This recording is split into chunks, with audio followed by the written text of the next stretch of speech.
Okay, on step 2, you are now going to mark your corners, and this is going to indicate to you where you need to turn as you're sewing.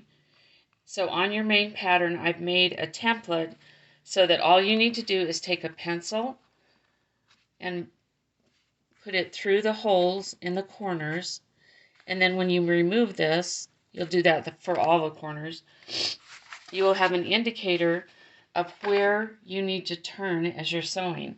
So right up here was one of my marks, and you can see that that mark, if I were sewing correctly, which is a 1/2 inch away from the edge, as I sew a 1/2 inch and I get to that dot, that tells me I need to leave the needle in place, turn, and sew down this edge. Okay, the next one, 1/2 inch over, sewing down. When I come to this dot, that's where I'm going to turn to go 1/2 inch over. And I've done that for all of the corners. I think that will make it easier for you.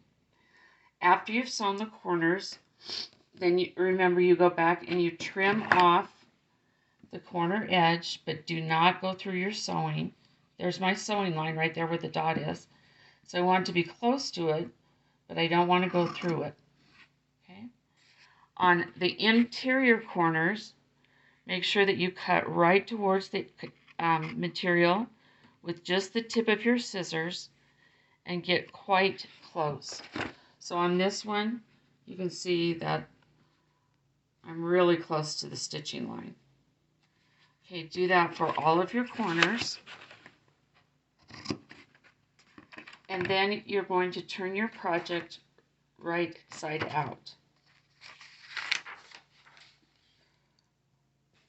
When you turn your project right side out, I'm going to help you out a little bit by giving you one of these tools. This is sometimes called a point turner or a corner turner, but it's just a little piece of plastic, really, that makes it easier to push the edges of the fabric out. So this bag, I've already started turning it out, and right now, of course, it looks like just basically a mess. But if I use my corner turner, you can see how much easier it is to turn.